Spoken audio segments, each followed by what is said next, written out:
Sziasztok! Én Exozóna vagyok, és ha érdekelnek a madárpókok, tarts velem ebben a videóban. Szeretnél madárpókot tartani? Vagy már tartasz madárpókot? Mutatok 3 olyan fajt, amit bátran tudnék ajánlani kezdők vagy haladók számára. Viszont, mielőtt belekezdenénk az egészbe, szeretném szögezni, hogy csak úgy tartsunk madárpókot, hogy megvannak a megfelelő körülmények, és gondoskodunk rendesen az állattól. Nem csak úgy menőzésre van, ez egy élőlény, rendesen foglalkozni kell velük.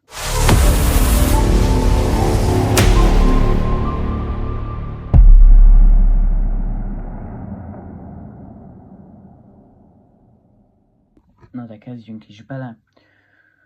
Az első dolog, amiről szeretnék beszélni, az maga a tartási körülmények, amiket meg kell adni az állatnak, mielőtt beszerezzük. Az például maga a talaj, a hely, és milyen kellékek kellenek majd a továbbiak során az állatnak, miközben ő is növekedik, és a tudásunk is. Na de tényleg nem akarom tovább húzni a szót, kezdjünk is bele a talajjal.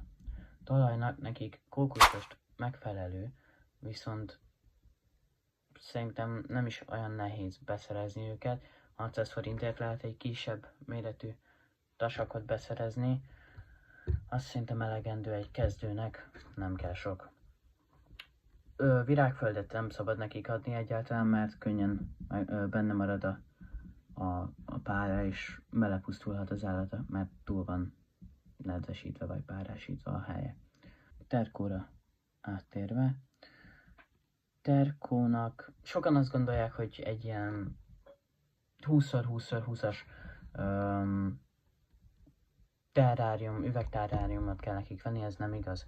Én egy kisebb méretű műanyag dobozt tudnék ajánlani, főképp kezdésnek, szerintem minden háztartásban meg lehet őket találni. Belerakjuk ezt a bizonyos kókuszostot, kis vizet, mert hogy úgy bontódik szét a kókuszost, és egy kisebb méretű 4 vés tarantula, simán bőven elfér egy ilyen kisebb dobozban, nem kell a doboznak nagyobb, 5 centinél nagyobbnak lennie. Áttérve a locsolásra. Én egy ilyen kisebb méretűt szoktam használni a kisebb tarantulákhoz, nyilván vannak itthon, elnézést, madárpokhoz, nyilvánvalóan vannak itthon nagyobb méretű pokjaim is, és ők nekik nem ilyennel kell, de egy kisebb póknak megfelel elegendő egy ilyen kicsi is, hiszen csak mellé bespricceled, és szerintem úgy meg is van. Kezdjünk is bele ebbe a 3 darab madárpókba, amit tudnék ajánlani. Elsősorban elnézést kérek, de a nevekben kell egy kis puska, szóval bocsánatot kérek. Szóval visszatérve, első darab az a Caribena versicolor, majd le lesz írva, a rózsaszín talpú madárpók. Nem nőnek nagy, a 14-től 17 cm full test, vagy lábfesz távolság, szóval lábtól lábig. Ennek viszont olyan terráriumot kell, vagy helyet kell kialakítani, amin van bent egy fa, vagy egy kéreg darab, lehetőleg parafa, mert az nem penészedik be. Fán lakó faj, igazán annyira nem szereti a nedvességet, szóval nyilvánvalóan kell neki valamilyen mértékben víz, viszont nem kell, hogy ázzon a terrárium, mert abba simán elpusztulhat az állat. Jó szellőzés kell neki, igazából egy nagyon jó faj, nagyon színes, majd mutatok képeket is, tényleg extrém szépek, viszont arra oda kell figyelni a tartásokban, hogy elég gyorsak. Méregre egyik faj sem erős, sem halálos, ami megengedett a magyar hobbiban.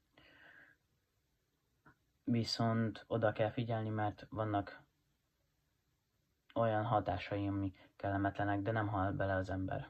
Következő fajunk a Brachypelma hamori, más néven mexikai vörös térdű pók, madárpók.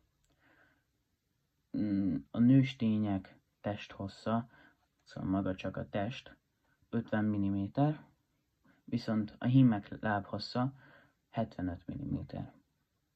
Talajlakó faj, és ahogy benne van a nevében, ez egy vörös térdű madárpók.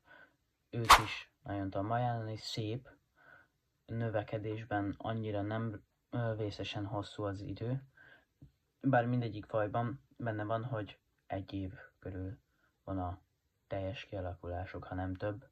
Ha több, akkor elnézést. A harmadik fajunk az Acanthoscurria geniculata. Személy szerint ez a kedvenc fajom, hiszen ezzel kezdtem én is. Magyar neve fehér térdű madárpók. Mindenkinek valamilyen színes a térde. Nyugodt faj, nagyon tudom ajánlani. 23-24 a teljes test vagy lábfesztávolságuk. Változó, nyilvánvalóan nincs az adott méret, hogy kinek pontosan mekkora lesz, de ez az átlag 23-24 cm. Ő is talajlakó faj, és mind a háromnál nyilvánvaló a táplálkozásuk ugyanaz, nem kell mással táplálni, tücsök, bár azzal én vigyáznék, hiszen tele lehet baktériumokkal, stb., ami megölheti a madárpókjainkat. Viszont ott van még a csótány, ez egy biztonságos út, és még kiskorukban lehet muslincával, vagy ez a L0 vagy L1-es kis csótánnyal etetni őket.